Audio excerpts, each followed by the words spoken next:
વિદ્યાર્થી મિત્રોને નમસ્કાર. સર્વને નવા વર્ષની શુભકામના. બધાનું દિવાળી વેકેશન ખૂબ જ સરસ ગયું હશે. બધાએ દિવાળી વેકેશનમાં ઘણો આનંદ માણ્યો હશે. નવા નવા કપડાં પહેરવાની, મીઠાઈ ખાવાની, ફટાકડા ફોડવાની બધાની મજા પણ આવી હશે. હવે આપણે આજથી આપણું વેકેશન પણ હવે પૂર્ણ થઈ ગયું છે. તો હવે આપણે બીજા સેમેસ્ટરનો અભ્યાસક્રમ શરૂ કરવાના છે.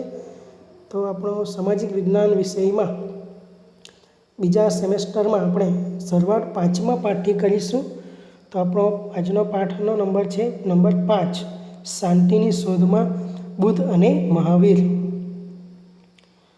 ઈસવીસન પૂર્વે 6ઠી સદીમાં ભારતમાં સામાજિક અને ધાર્મિક સુધારણા ક્ષેત્રે મહત્વપૂર્ણ કાર્યો થયા. ઈસવીસન પૂર્વની 6ઠી સદીમાં સામાજિક અને ધાર્મિક ક્ષેત્રે પ્રવેશેલા કુરિવાજો, સામાજિક અસમાનતા અને અનૈતિક બાબતો સામે કેટલાક મહાન સુધારકોએ કાર્ય કર્યું છે. આપણો જે તેમાં ગૌતમ બુદ્ધ અને મહાવીર સ્વામી મુખ્ય છે. તેમાં કોણ મુખ્ય છે? તો ગૌતમ બુદ્ધ અને મહાવીર સ્વામી, જેમણે આપણા સમાજના લોકોના ઘણા જે કુરિવાજો, અસમાનતા, જે બધા એ બધી વસ્તુમાંથી ઘણા સુધારાઓ કર્યા છે. આપણે ગૌતમ બુદ્ધ અને મહાવીર સ્વામીના જીવન, એમની સાધના અને તેમણે સ્થાપેલા મહાન ધર્મને સમજવાનો પ્રયત્ન કરીશું. તો શરૂઆતનો આપણો ટોપિક છે ગૌતમ બુદ્ધનો પ્રારંભિક જીવન. ગૌતમ બુદ્ધ અને બૌદ્ધ ધર્મ વિશે જાણવા માટે આપણને જાતક કથાઓ અને બૌદ્ધ ગ્રંથો ત્રિપિટક એટલે કે સુત્ત પિટક, વિનય પિટક અને અભિધમ્મ પિટકમાંથી ઘણી માહિતી સાંપડે છે. આ બધા ગ્રંથોમાંથી આપણને ગૌતમ બુદ્ધ વિશે આપણને ઘણી બધી માહિતીઓ મળી રહે છે. એ અંડરલાઈન કરી લેવું. 550 જેટલી જાતક કથાઓ બુદ્ધના પૂર્વજન્મો સાથે સંકળાયેલી છે. બુદ્ધના પૂર્વજન્મો સાથે કેટલી જાતક કથાઓ સંકળાયેલી છે? તો 550 જેટલી. એ પણ અંડરલાઈન કરવું. ભારતમાં હિમાલય ક્ષેત્ર તરફ નેપાળની તરાઈમાં કપિલવસ્તુ નામનું રાજ્ય હતું. ભારતમાં હિમાલય ક્ષેત્ર તરફ નેપાળની તરાઈમાં કપિલવસ્તુ નામનું રાજ્ય હતું. કપિલવસ્તુના ક્ષત્રિયો શાક્ય કહેવાતા. કપિલવસ્તુના જે ક્ષત્રિયો હતા તે કયા નામ ઓળખાતા? તો શાક્ય. તે ગણ રાજ્ય હતું. તે કયું રાજ્ય હતું? તો ગણ રાજ્ય. એ પણ અંડરલાઈન કરજો. આ ગણ રાજ્યના વડા શુદ્ધોધન હતા. એ ગણ રાજ્યના વડા કોણ હતા? તો શુદ્ધોધન. શુદ્ધોધનના પત્ની મહાદેવી. શુદ્ધોધનના પત્ની કોણ હતા? તો મહાદેવી. ગૌતમ બુદ્ધનો જન્મ ઈસવીસન પૂર્વે 566માં શુદ્ધોધન અને માયાદેવીના ઘરે થયો હતો. ગૌતમ બુદ્ધનો જન્મ ક્યારે થયો છે? તો ઈસવીસન પૂર્વે 566માં શુદ્ધોધન અને માયાદેવીના ઘરે થયો હતો. અંડરલાઈન કરવું ખાસ. IMP. તેમનું બાળપણનું નામ સિદ્ધાર્થ હતું. તેમનું બાળપણનું નામ શું હતું? તો સિદ્ધાર્થ.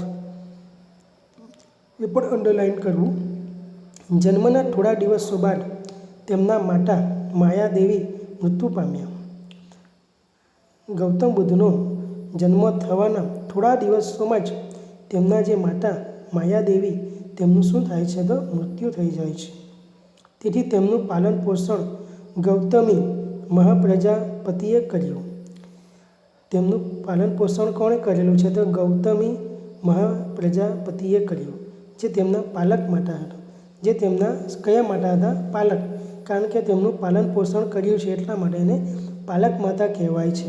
એની જન્મ આપનાર માતા કઈ છે? તો માયાદેવી. એ પણ ખાસ અંડરલાઈન કરજો.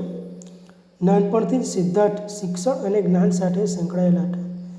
નાનપણથી જ ગૌતમ બુદ્ધ, જેને સિદ્ધાર્થ નામ પહેલાં હતું, તે શિક્ષણ અને જ્ઞાન સાથે સંકળાયેલા હતા.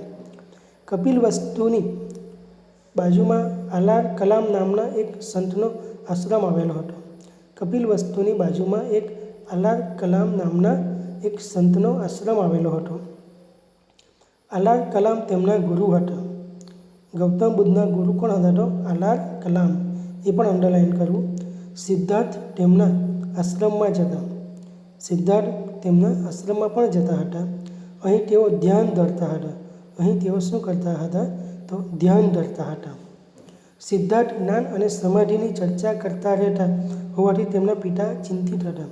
સિદ્ધાર્થ હંમેશા જ્ઞાન અને સમાધિની ચર્ચા કરતા રહેતા. તેનાથી એના પિતા ઘણા ચિંતિત રહેતા હતા. તેમને લાગ્યું કે સિદ્ધાર્થ સંન્યાસી તો નહીં થઈ જાય ને. એમના પિતાને શું લાગે છે કે મારો દીકરો સિદ્ધાર્થ સંન્યાસી તો નહીં થઈ જાય ને. સિદ્ધાર્થના યુવાવસ્થામાં જ લગ્ન કરવામાં આવ્યા, જેના કારણે એના પિતાજીએ સિદ્ધાર્થના યુવાવસ્થામાં જ લગ્ન કરી દીધા હતા. એ પણ અંડરલાઇન કરજો. તેમની પત્નીનું નામ યશોધરા હતું. સિદ્ધાર્થની પત્નીનું નામ શું હતું? તો યશોધરા. તેમને એક પુત્ર પણ હતો. તેનું નામ હતું રાહુલ. સિદ્ધાર્થનું પુત્રનું શું નામ હતું? તો રાહુલ. એ પણ અંડરલાઇન કરજો. ત્યાર પછીનો આપણો ટોપિક છે ગૃહ ત્યાગ અને સાધના. ગૌતમ બુદ્ધે જે ગૃહ ત્યાગ અને સાધના કર્યો એના વિશે જોઈએ. બાજુના ચિત્રમાં તમે ગૌતમ બુદ્ધ ભગવાનનું ચિત્ર પણ તમે જોઈ શકો છો. લગભગ 30 વર્ષની વયે જ્ઞાન પ્રાપ્તિ અને સત્યની શોધ માટે તેમણે પોતાના રાજવી પરિવાર અને રાજ્યનો ત્યાગ કરી સંન્યાસી બનવાનું નક્કી કર્યું. ખાસ અંડરલાઇન કરજો.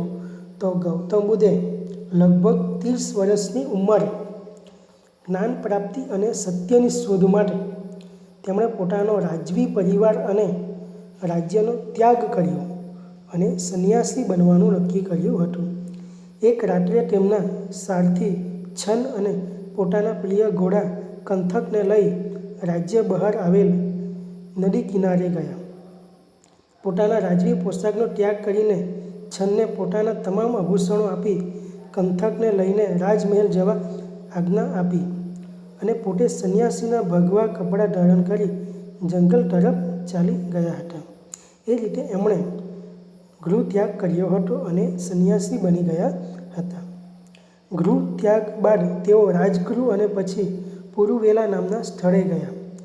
પોતાનો ઘરનો ત્યાગ કરે છે ત્યાર પછી રાજગૃહ અને પછી એ પુરુવેલા નામના સ્થળે ગયા હતા. એ પણ અંડરલાઇન કરો. અહીં 5 બ્રાહ્મણો સાથે તપસ્યા શરૂ કરી. અહીં તેમણે 5 બ્રાહ્મણો સાથે તપસ્યા શરૂ કરી હતી. તેમને લાગ્યું કે અન્ન જળનો ત્યાગ કરી શરીરને કષ્ટ આપવાથી જ્ઞાન પ્રાપ્ત થશે નહીં. તેમને એવું લાગ્યું કે અન્ન જળનો ત્યાગ કરી શરીરને કષ્ટ આપવાથી જ્ઞાન પ્રાપ્ત થશે નહીં. અધ્યાત્મ માર્ગ અને પોતાની તૃષ્ણાઓ ઉપર વિજય મેળવવો એ જ મનુષ્યનું મોટું કર્તવ્ય છે. એ અંડરલાઇન કરજો. તેમણે 5 બ્રાહ્મણોનો સાથ છોડીને એકલા જ તપસ્યા કરવાનો નિર્ણય કર્યો. તેમણે એની સાથે જે 5 બ્રાહ્મણો સાથે તપસ્યા કરતા હતા તેમને છોડીને એકલા જ તપસ્યા કરવાનો નિર્ણય કર્યો હતો. બોધિ ગયા ખાતે એક પીપળાનું વૃક્ષ નીચે બેસી તેમણે સત્ય અને જ્ઞાન પ્રાપ્તિ માટે સાધના શરૂ કરી. તેમણે જ્ઞાન પ્રાપ્તિ અને સાધનાની શરૂઆત કયા વૃક્ષના નીચે કરી હતી? તો બોધિ ગયા ખાતે એક પીપળાનું વૃક્ષના નીચે બેસીને. એ પણ અંડરલાઇન કરો. ઘણા દિવસોની સાધના પછી વૈશાખી પૂર્ણિમાના દિવસે તેમને જ્ઞાન પ્રાપ્ત થયું. કેટલા દિવસોની જે સાધના તપસ્યા કર્યા પછી વૈશાખી પૂર્ણિમાના દિવસે તેમને જ્ઞાન પ્રાપ્ત થયું હતું. જ્ઞાન પ્રાપ્ત થતાં સિદ્ધાર્થમાંથી તેઓ બુદ્ધ થયા. તેમને જ્ઞાન પ્રાપ્ત થયું ત્યાર પછી તેઓ સિદ્ધાર્થમાંથી શું બની ગયા? તો બુદ્ધ બની ગયા. અંડરલાઇન કરજો.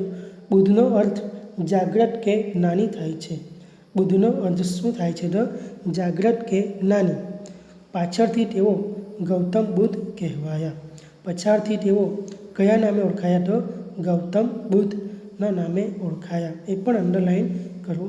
તો વિદ્યાર્થી મિત્રો, આજે આપણો પહેલો જ વિડીયો છે, તો આપણે એમાં આજે આટલું શીખીશું. બાકીનું આપણે નવા વિડીયોમાં શીખીશું. તમને દિવાળી વેકેશનમાં જે હોમવર્ક આપ્યું હતું એ ઘણાનું કદાચ બાકી હશે, તો એ પૂર્ણ કરી દેવું. અને આપણે જે આ વિડીયોમાં જે આ પાઠ શીખ્યા એ પાઠમાં જે તમને અંડરલાઇન કરાવી છે, જે ઇમ્પોર્ટન્ટ છે, એનો અભ્યાસ પણ કરતા રહેવું.